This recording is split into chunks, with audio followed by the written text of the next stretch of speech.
ขั้นต่อไปขอเชิญทางมสน้ำกวนขึ้นนำเสนอการวางแสดงในหมวกโขงซาเฮียนขอเสียงปรบมือให้มสน้ำกวนเลย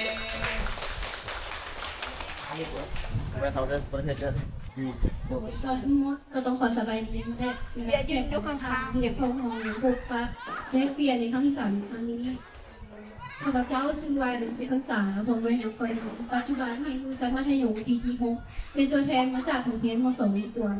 ในวันนี้พวกข้าพเจ้าจะนำเสนอการแสดงดีไซน์เรียนในหัวข้อที่มีชื่อว่ามาบนซื่นกับการอ่านนิทานสัตว์นิสาวรรณคดีสั้นโนนี่บทที่6นิทานสัตว์นิทานสัตว์ในนิทานขึ้นเรื่องราวประเภทเรื่องที่เซนแมนประชาชนสาวออกมาแล้วเป็นภูมิปัญญาแต่งขึ้นโดยการแต่งตัวละครสาวมาเปรียบเทียบเป็นตัวเพื่อศึกษาแนวคิดคุณสมบัติจากแต่ละและให้แก่คนที่ดำรงชีวิตอยู่ในสังคมในโลกนี้มีสัตว์อยู่หลายชนิดซึ่งแต่ละชนิดนั้นล้วนแต่มีการดำรงชีวิตการกินการอยู่ที่แตกต่างกันตามสายพันธุ์ตามสภาพแวดล้อมที่มันอยู่และปมนิทานที่พวกเขานำมาวางแสดงในมื้อนี้ก็มีชีวิตของสัตว์หลายชนิดที่เป็นบทเรียนอันดีให้แก่ผู้อ่านผู้สนใจไปสนใจในชีวิตข้างหน้าในมื้อนี้ข้าพเจ้าก็ได้นำเอานิทานสัตว์ทั้งหมด5 เรื่องมานำเสนอเรื่องที่1แม่นกำลังใจจากแม่นกนิทานเรื่องนี้สอนให้เฮารู้ว่านิทานเรื่องนี้สอนให้เฮารู้ว่าเด็กน้อยที่ได้รับความรักและการสั่งสอนที่ดีก็จะกลายเป็นหมู่เป็นครูที่ดีของหมู่เพื่อนเรื่องที่2มีชื่อว่ากระต่ายผู้ยุติธรรมนิทานเรื่องนี้แม่นมีเนื้อในบอกถึงความยุติธรรมและบ่เอาเปรียบผู้อื่นในเรื่องที่3จะเป็นเรื่องมดกับตะกะแตนนิทานเรื่องนี้ได้บอกถึงจงเตรียมการไว้ล่วงหน้าเพื่ออย่าเขาเลือดร้อนเรื่องที่4กบเลือดหนาวนิทานเรื่องสมข้อในหัวว่าคนกับการที่บ่รู้จักทุกสิ่งจะนำให้มาแก่ตนเองเรื่องที่5อึ่งอ่างกับหัวนิทานเรื่องนี้สอนให้รู้ว่าต้องรู้จักกักเกณฑ์ความสามารถของตนเองให้สมกับสิ่งที่เฮ็ดและนอกจากทั้ง5เรื่องนี้แล้วผู้อ่านก็ควรหาว่ามีทางสัตว์อีกหลายเรื่องที่น่าสนใจบ่ว่าจะเป็นเรื่องที่เกี่ยวกับหนูเรื่องที่เกี่ยวกับหนูเรื่องที่เกี่ยวกับป่าถ้าท่านใดสนใจก็สามารถเข้าอ่านที่ให้อ่านช่องสีเก่าควบคุมถึงได้จากนี้แล้วการนำเสนอของข้าพเจ้าทั้งสองก็ได้สิ้นสุดลงแล้วต่อไปขอเชิญบรรดาแขกบรรดาทานแล้วก็คำคิดคำเห็นเพื่อให้บทของข้าพเจ้าทั้งสองมีความสนุกดีเข้าใจได้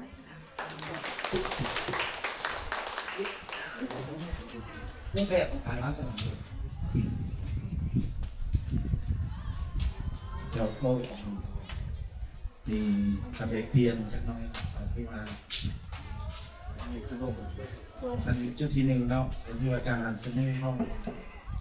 เอามาเห็นที่ว่าโอเคมานำเสนอได้ดีที่ว่าสุดเซอร์ก็ดีนะแล้วการประดานี่นะมันเป็นที่กันพอหันตัวเตียงอะไรอยู่ครับเป็นของเราเป็นที่เตียงชุดนึงนะเบื้องนี้ก็ตัวไม่ใช่แน่นะจะค่อนข้างยากแล้วมันจะบางให้บางเปิดนะเราตัวอื่นจะมาอย่างไรเนาะมันเพิ่มมันจะกับการประดับรถเด็กเป็นซีซั่นนะ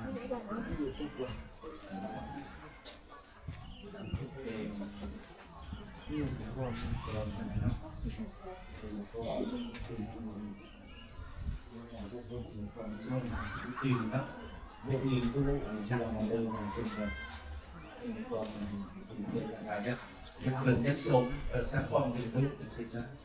พอฟังจริงขอที่5 3 4 5เลยเพราะนั้นอยากให้สร้างห้องดินปูนตื้อถ้าท่านมานับต่อไปเดี๋ยวจะเป็นทางมสแสนเจริญเนาะขอสิเรื่องมสแสนเจริญ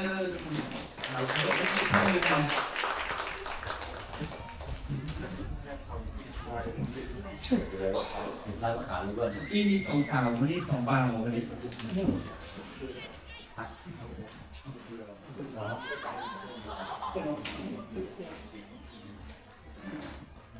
ก่อนอื่นขอสบายดีนะทุกท่านเนาะในมื้อนี้ขอแนะนำตัวกันนะ น้องชื่อครับแคทพร้อมด้วยครับละก่อนอยู่ห้องม .6 เป็นอาสาสมัครห้องสมุด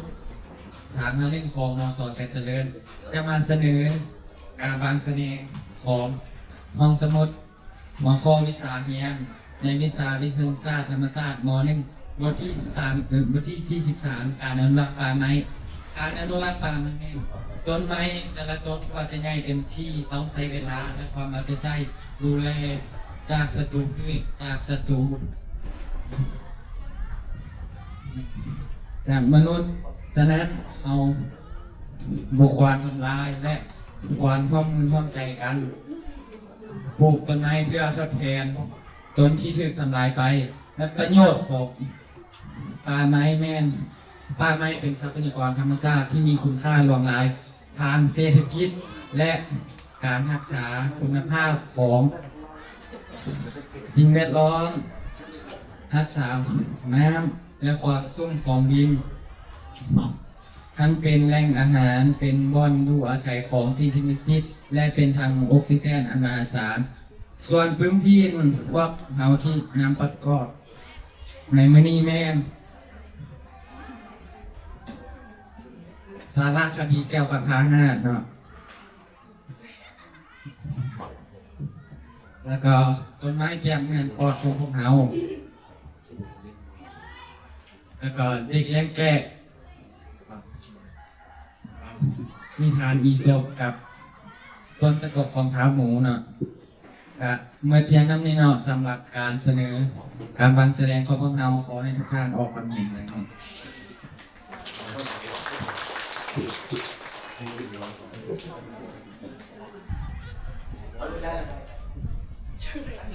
เจ้าสบายดี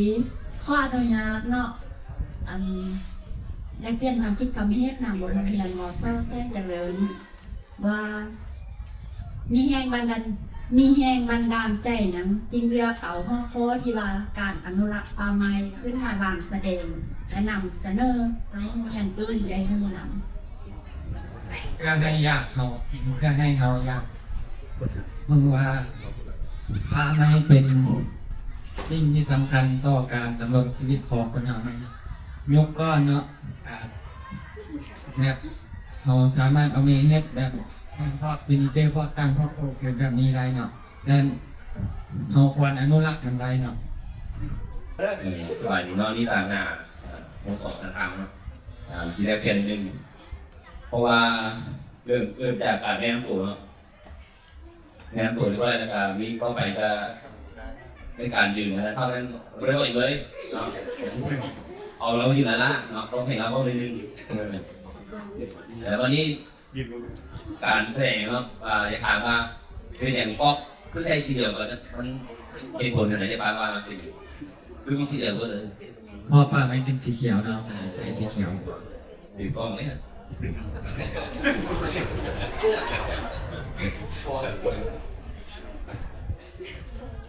แล้วก็ที่ขาวไหมขาวเลย อันนั้นไม่ได้อย่างเธอหน้าเราเห็นงูน้ำเธอหน้าเนาะเราอยู่ในหน้าแล้วแน่นอนอธิบายได้มั้งครับเนาะสองมาสั่งล่างไม่มีอย่างไรโน่นนะครับเข้าใจ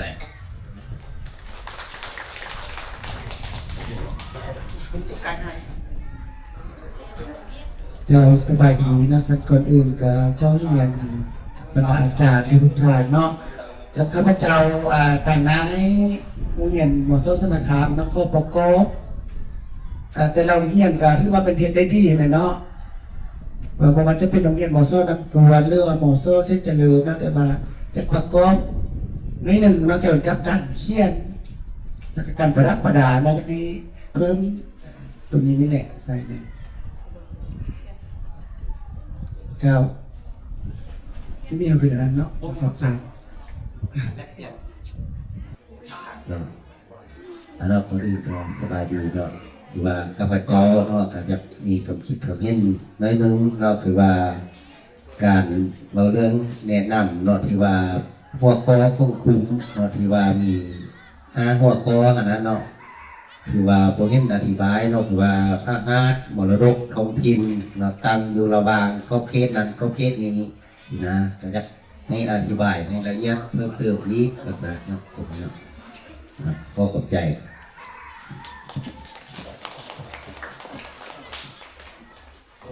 กับชั้นต่อไปถามไปแล้ววันนี้นะต่อไปก็เตือนทางมอสอสนคามแล้วตัวเสียบตัวเมื่อไหร่สนคามเองออกที่ทางสนคามด้วยนะ สบายดีน้องชื่อว่านางโซเฟีย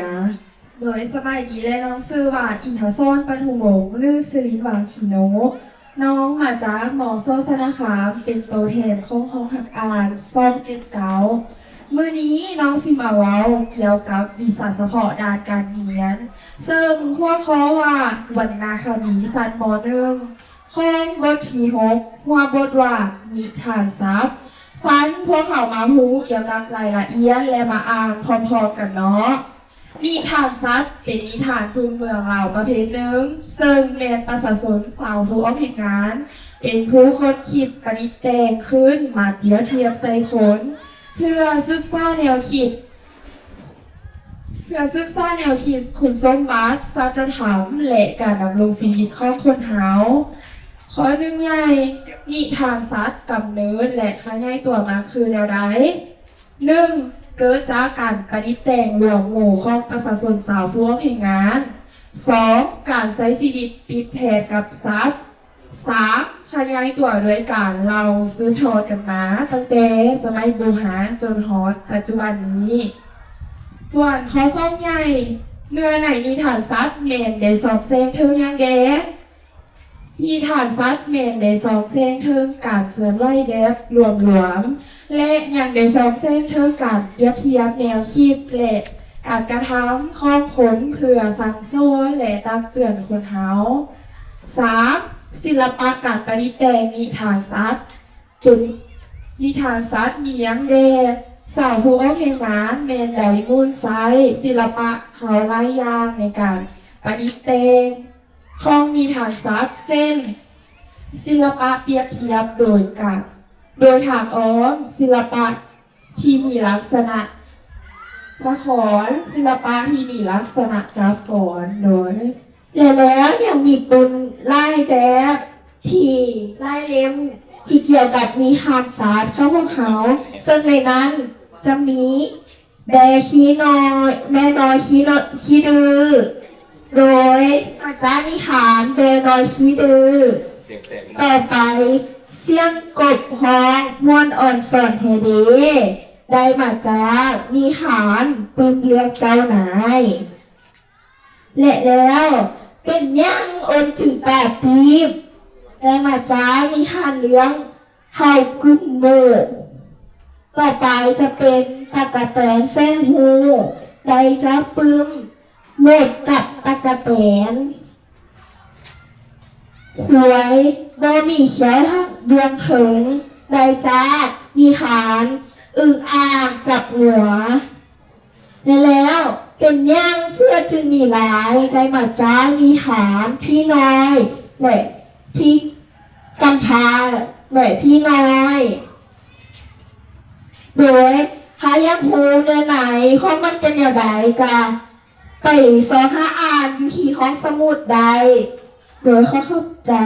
และหาผู้ค้ามีคำคิดเห็นหรือมีคำแนะนำใดที่อยากจะประกอบผู้ชวนก็สามารถแนะนำได้ที่จุฬาจะได้เอาไปปรับปรุงและเพิ่มเติมให้มันดีขึ้นเรื่อยๆโดยเข้าใจ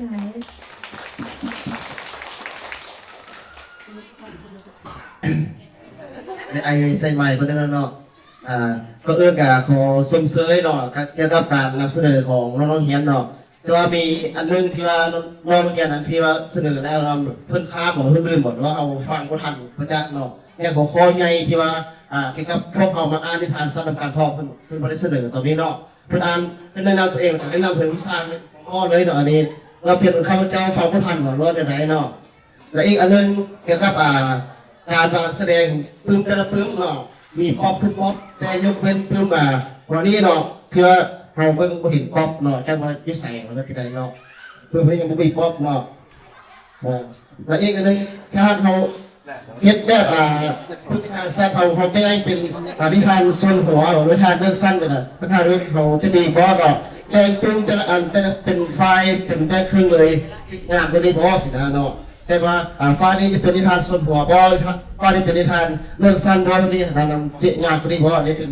ความคิดเขาส่วนตัวเขาเนาะหรือว่าท่านใดประกอบเติมเขาเสนอได้เนาะขอบใจเนาะ โดยขอขอบใจสำหรับความคิดความเห็นคำถามแรกก็คือว่าน้องค้างตัวนี้บอเนาะหรือว่าฟังบอหันน้องได้เว้าล่างจากที่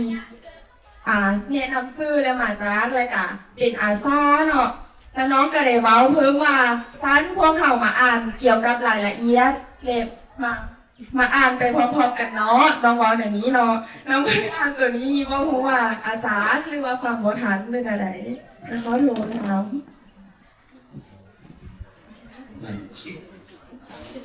อ้าวแล้วนักคดีก็เป็นพ่ออย่างนี้เลย ทางนอกอนุญาตนำเด้อก่อนอื่นก็ขอสบายดีบรรดาทานที่เขาห่วงงานพบปะห้องอ่านพ่อพวกเขาในมื้อนี้เนาะก่อนอื่นก็ขอยองสนเสยเกี่ยวกับการสร้างเพศวางแสดงเนาะงดงามง่ายแต่ว่าอันที่ยากประกอบมันคือกับเฮ็ดนี่แม่นการเลือกปืนพวกเขารู้ว่าวรรณคดีนี่มีหลากหลายเนาะสำหรับนิทานมีหลายประเภทแต่ว่าหัวข้อที่ยกมาในนิทานสัตว์แล้วนิทานที่เขาเอามาแสดงนี่ควรจะเกี่ยวข้องกับนิทานสัตว์เนาะเพื่อให้ผู้มาแสดงพันจะบ่ได้สับสนว่าปึ้มอันนี้มันแม่นนิทานสัตว์บ่อันนี้คือว่าบ่แม่นนิทานสัตว์ถ้าผู้ที่บ่ได้เรียนเกี่ยวกับวรรณคดีก็จะแยกบ่ได้เนาะคือเอานิทานกำพร้าพี่น้อยขึ้นมาหันกำพร้าพี่น้อยบ่ได้อยู่ในนิทานสัตว์มันอยู่ในนิทานอัศจรรย์ถ้าว่าตัวอย่างอาจารย์ว่าโบแมนคู่วรรณคดีเนาะอาจารย์อาจจะตัวนี้แม่นิทานสัตว์เนาะอาจารย์ก็จะเชื่อว่าตัวนี้แม่นิทานสัตว์ไปเลยนะอันนี้เรียกในนามเกี่ยวกับการเดินปืนคือแนวนั้นเนาะขอบใจ ครับชอบเรียนทั้งอาการไม่ได้ เจ้าข้ออันสบายดีอีกอันหนึงเนาะอันที่ทางนั้นหมอซ่อนนำกวนที่เพิ่นแนะนำมาว่าเป็นหยังต้องเอานิทานกำพร้าที่น้อยมาใส่นำนิทานสัตว์เนาะความจริงแล้วนิทานสัตว์อยู่ในอันปึ้งวรรณคดีเนาะมันจะมีหลายเรื่องที่พัวพันกันสัตว์และก็คนอยู่ในเรื่องกำพร้าที่น้อยมันจะมีสัตว์ที่เป็นบริวารของกำพร้ามีตัวเชื่อสิ่งสร้างในเงี้ยนไก่นะมันจะพัวพันกันสินะดังนั้นทางทีมงานเข้ามาสร้างสถานการณ์ที่เอามาใส่แล้วข้อขอบใจ ผมคงว่าเขียนจะซื้อครับยังบอกเป็นอย่างที่เขียนจะซื้อต้นจะซื้อสัตว์ซื้อต้นยินไปไล่กินได้เลยได้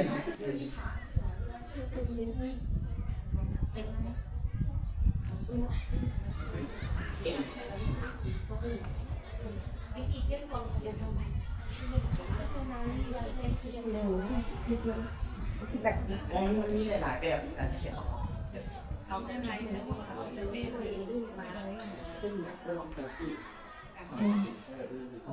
สำหรับห่างเฮาพอจะเขียนบางเรื่องก็จะเขียนแบบสื่อแต่สื่อพื้นเนาะบางเรื่องก็จะเอาหลายละเอียดเองหรือว่าบ่ครบถ้วนในสินะโดยตัวอย่างตัวนี้ก็เป็นตั้งแต่เต้นเส้นรู้สินะที่ว่าพยายามจะพูดเกี่ยวกับรายละเอียดก็ต้องอ่านไว้อีกเพราะว่าบางเรื่องมันเขาอาจจะแสดงให้เห็นแต่ว่าบทคอมตัวนี้แล้วเขาอยากรู้ว่าแปลน้อยขี้ดื้อเนาะวานิทานเล่มนี้มันสิเป็นแนวใดเขาก็สามารถเข้ามาอ่านได้ เจ้าท่านผู้มียินแล้วขอเสียงต้นด้วยครับขอสารคามอีกครั้งหนึ่งขอขอบใจที่ของรอบที่นำเสนอนี่กลุ่มสุดท้ายครับวันนี้กินไปทางคุณเลยขอเสียงตรงนี้เห็นว่าสอแสนจะเลยอีกครั้งหนึ่งในทำเป็นไงก็เจ็ดคุณจีนจะไปอาซาเนาะอาซาโอ้ลืมว่าเอาเสียงตรงให้เป็นอาซาอีกครั้งหนึ่งเลยเป็นไงคุณจีนนำเสนอโมเจ็ดเราเสนอไปเลยครับ สบายดีแค่ทุกทานก่อนอื่นหมดข้ออนุญาตแนะนำตัวก่อนเนาะด้านเองมีชื่อว่านางนิเวีย โดยนานเองมีชื่อว่านางกิบวน มาจากโรงเรียนหมอซ้อนน่ะสามคลองหักอ่านทราบหาสูตรเรียนอยุศาสตร์โมโหวันนี้น้องสิมาแนะนำมาเรียนรู้จักเกี่ยวกับยีนและโครโมโซมบทที่5วัตถุซึ่งเสือหรือธาตุกรรมพันธุ์ซันโมเยตโครโมโซมประกอบสร้างมาจากนิวเลอิกอาซิดและโปรตีน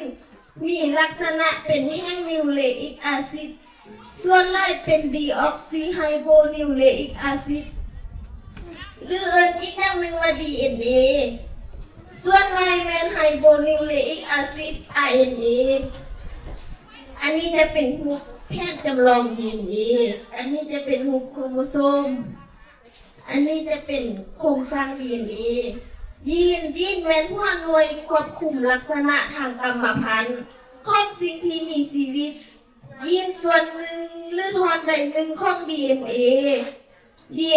มีความสามารถในการควบคุมลักษณะในทางกายและมีหูทางลักษณะเหตุหน้าที่ให้ลูกหลานเป็นคือพ่อกับแม่ปรากฏการณ์ที่ลูกหลานคือพ่อกับแม่นั้นเอิ้นว่ากรรมพันธุ์ตัวนี้จะเป็นปึ้มแม่เรียนวิชาชีววิทยาซันมอเจ็ดเมื่อบทวัตถุซึ่งเสือหรือธาตุกรรมพันธุ์เกี่ยวกับยีนและโครโมโซมเขาจะใส่ปึ้มหัวนี้มาวางแสดงปึ้มชีววิทยาซันมอเจ็ดจะหัวเสียงเรื่องตัวนี้เลยจะอยู่ในนั้นที่32และ33ถ้าอาจารย์หรือนักเรียนคนใดอยากเรียนรู้ศึกษาเพิ่มเติมกับเขาไปอ่านห้องสมุดได้ต่อมาโครงสร้างของ DNA เป็นส่วนประกอบของนูเคลีโอติดและการประกอบสร้างของโมเลกุล DNA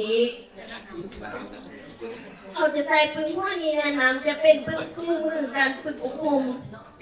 นำใส่เครื่องทดลองทางวิทยาศาสตร์จะอยู่บทที่5คือการตุยจะอยู่หน้าที่46และ47อาจารย์หรือนักเรียนคนใดอยากเรียนรู้เพิ่มเติมก็เข้าไปอ่านห้องสมุดได้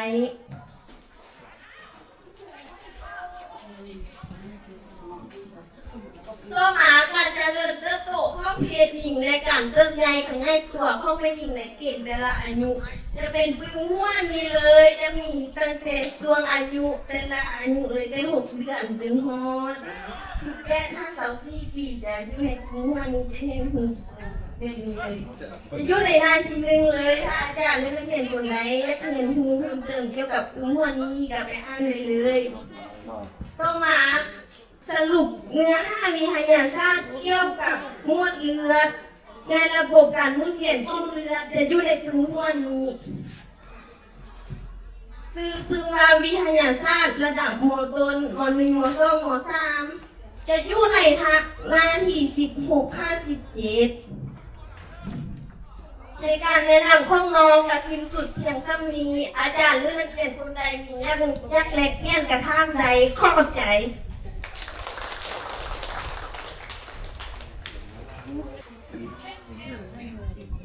หัวน้อยเพิ่งเนี่ย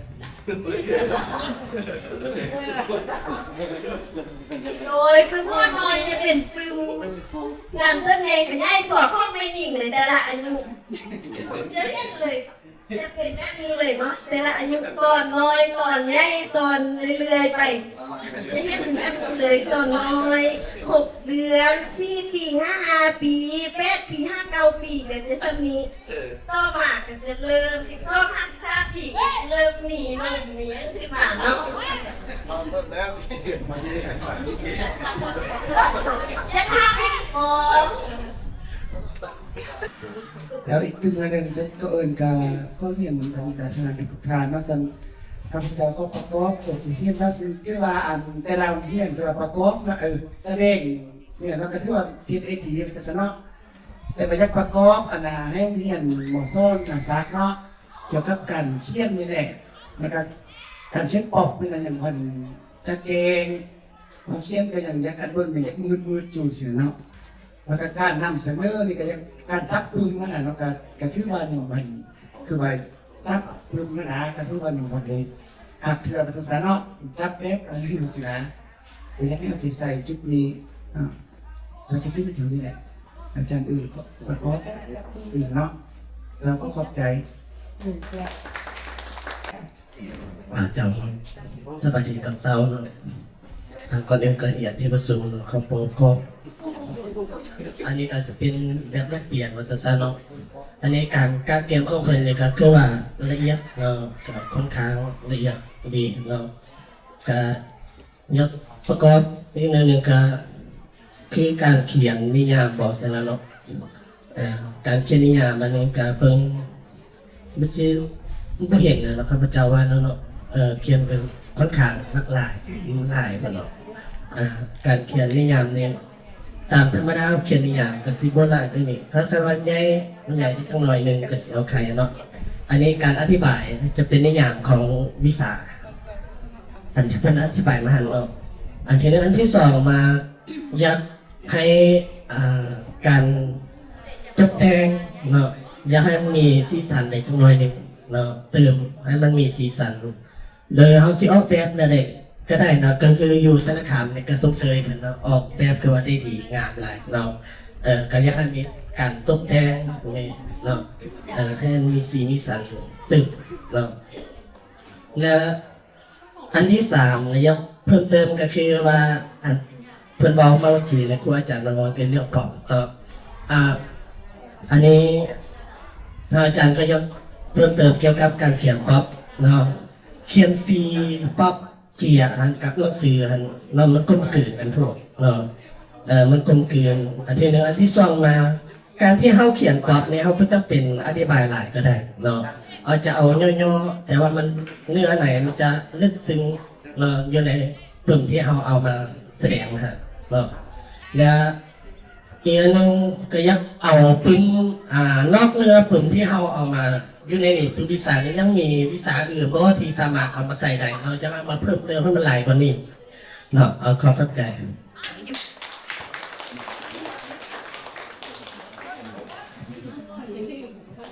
จำใจน้ำอาจารย์ทั้งสิ่งเนาะเกี่ยวกับการ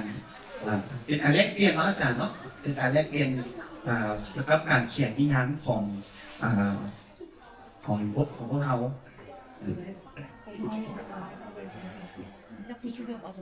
ที่ไม่ได้ว่าเพื่อจากที่จริงก็นี่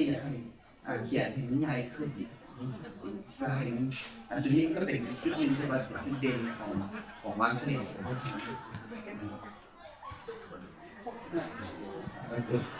นี่แต่อื่นไม่ใช่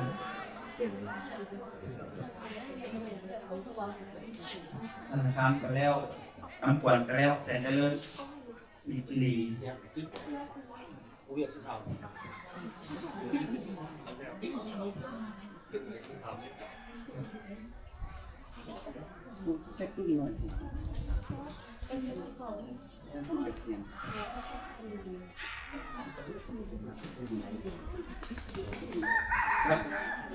เพิ่มเติมมาเนาะอาจารย์เรา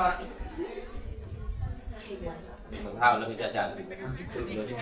ลงเลยนะดาวกระจายโมเมนต์แล้วก็ขอเสียงตัวด้วยกันมาขอรักษาอีกสิ่งหนึ่งระหว่างนั้นมีมาในข้างต่อไปในการนำเสนอเพื่อนกับผู้เก่งขึ้นเสนอเลยเจ้าก่อนขอในน้ำตื้นอีกไม่หนึ่งเนาะโอเต็มเงียนนะครับโมเมนต์ลื่นก็เช่นเดียวกันในการเขียนในรูปแบบของการเขียนการวางแสดงนะครับก็คือหัวข้อนี้ต้องง่ายแล้วก็ต้องเด่นเนาะเวลาเขาเบิ่งมามันก็จะเห็นเป็นอย่างนี้ระดับที่สองห้องมาจากมันจุดนี้ก็จะน้อยลงไม่หนึ่งแล้วก็อันที่สามก็เกี่ยวกับนิยามของการวางแสดงก็คือมันจะวางแสดงเนี่ยให้เขียนค่อนข้างใหญ่ขึ้นกว่านี้ก็หมายถึงว่าใหญ่กว่าบทเรียนนี้ต้องให้น้อยลงเพื่อให้มันถึงแล้วก็มองทุกคนเขียนลายแล้วก็การเขียนเทียบปอกก็คือการเขียนเทียบปอกก็ต้องเขียนลายเขียนวิธีการเขียนเทียบปอกมันก็มีหลายวิธีเนาะเพราะว่าที่ไหนเขาจะนำเสนอปุ๊บเพราะมันกับพิษเนาะเกี่ยวกับการนำเสนอของแต่ละกลุ่มกับพิษทุกการเพราะว่าอันนี้มันเป็นเทคนิคของแต่ละบอลในการเทียบปอกของพวกเขาในการแนะนำก็คือให้นำใส่เทียบถึงน้ำตาลกับสี ในการเขียนตัวเวลาเขาเบิ่งเราก็จะเห็นมันจะเด่นขึ้นนะเวลาที่เราใส่เนาะขึ้นเป็นอ่างนี่มันก็จะสีเป็นผมอื่นกับเที่ยเลยให้เวลาถึงเบิ่งว่าจะพูดว่าพึ่งนี้มันเสื้อถึงอย่างเราจะเห็นซ้ำอันที่สองก็คือในบางเขตที่ว่ามีความสะดวกเราก็สามารถพิมพ์ออกได้พิมพ์ได้ในกรณีที่ว่าเขาสะดวกมีปรินเตอร์คอมพิวเตอร์เขาสะดวกก็สามารถส่งมีได้เนาะในการวางแสดงมันมีหลายวิธีในการวางซึ่งในแต่ละกลุ่มว่าจะเป็นธนาคารแล้วก็แสนเจริญน้ำกวนเขาก็ในทีมออกมาแต่อันนี้พิเศษที่เป็นเขียนเขาเพราะมันความแตกต่างกันครับ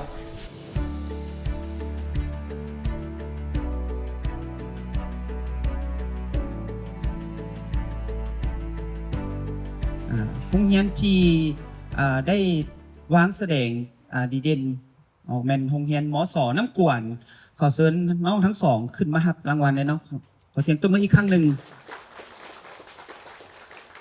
มีสองน้องขึ้นมาครับ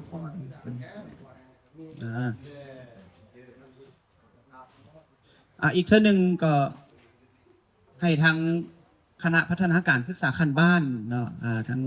ตุ้ยขึ้นมามอบของรางวัลให้น้องในครั้งนี้เนาะขอเชิญเลยขอเสียงตบมือเป็นจังหวะเลยสำหรับรางวัลในสุดนี้เนาะภายหลังที่พวกเขามอบกันอยู่แล้วในเมื่อที่พวกเขาจัดงานอยู่วันที่6นั่นเป็นพวกเขาก็จะมีรางวัลมอบให้อีกครั้งหนึ่งเนาะห้องอ่านเจ้า